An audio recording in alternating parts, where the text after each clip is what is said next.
All right. Hey everyone, this is Kaous Games.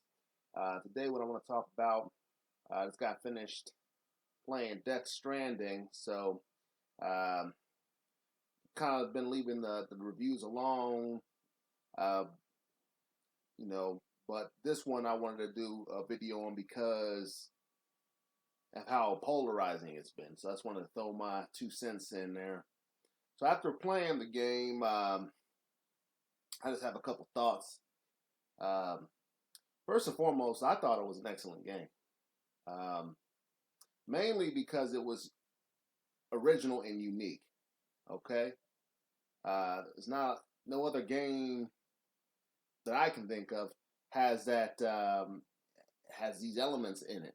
It's completely new. It's completely unique in many ways. It has some familiarity in some other ways too.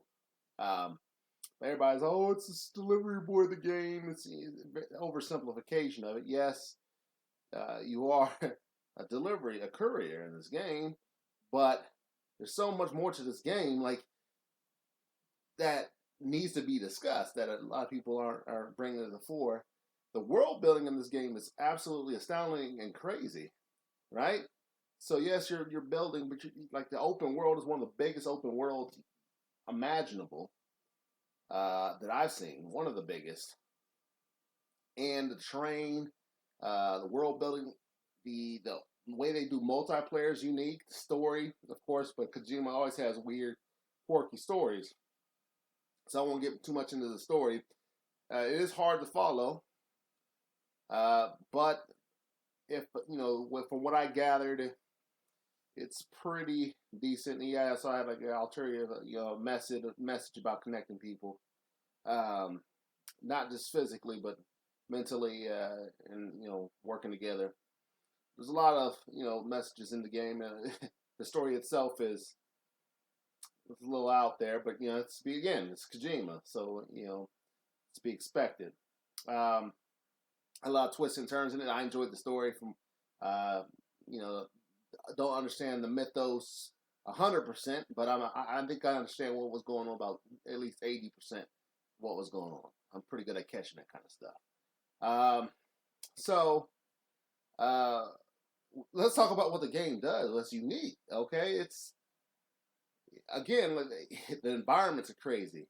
Uh, the way you do world building with people online. You never see other people, but their structures show up. So um, that help you in your world, your structures show up in their world, and you help them in theirs.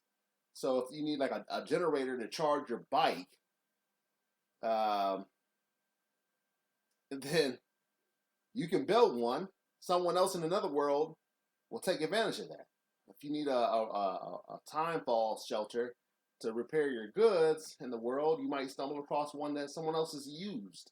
One thing I contributed a lot of in my game, and those that got got a lot of use, heavy use, thousands upon thousands of people use this, but no one wanted to build it for some reason except me. Um, was an actual highway system. I actually paved a highway system and contributed thousands upon thousands of metals, ceramics, and and chiral matter to build this highway system that connected multiple cities together. Well, it's just two. It was too expensive to try to build those roads, but it helped people immensely. It helped me immensely in that area of the game because getting around that game's tough, especially for this. Especially once you get into the later parts of the game, start to get into more mountainous regions. You start to trudge through snow to get these things done, and a big part of the game is delivery of your deliverable, but it's more important than that. As you're delivering, you're connecting people to a network to connect cities so they're sharing ideas. It's getting new technologies for you to utilize to help you do what you need to do to keep connecting the cities together. So you're delivering. Basically, the delivery boy aspect is the side effect because people need stuff that can't be 3D printed.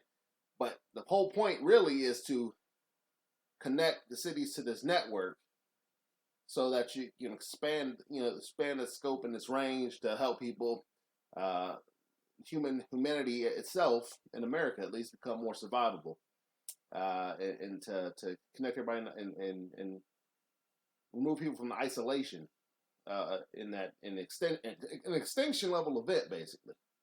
So it's a lot more deep than I'll use this to delivery boys for the sake of delivery. Is a lot more to it. That's a side. That's on the side. Now, for people like, oh, it's boring, just delivering. It's not. That part is extremely fun, especially the world building part and dropping off, um, you know, infrastructure, helping to build infrastructure to make your experience easier and other people's experience easier. That's a surprisingly fun aspect of the game to me.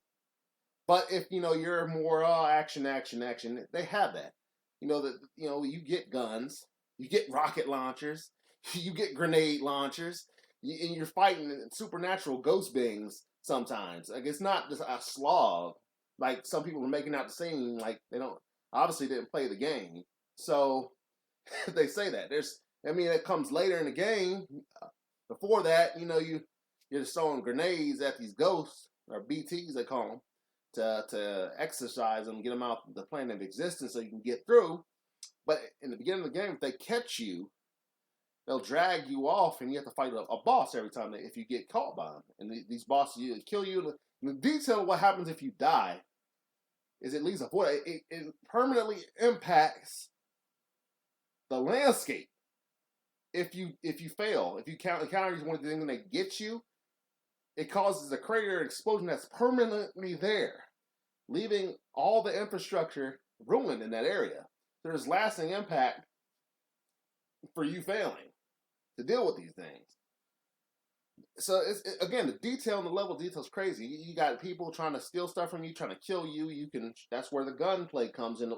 But if you kill them, you're not supposed to kill in this game, because it causes, again, more ghosts or BTs to exist, making your life harder. So it behooves you to use non-lethal means against people, because death in this world has very serious impacts post Death Stranding.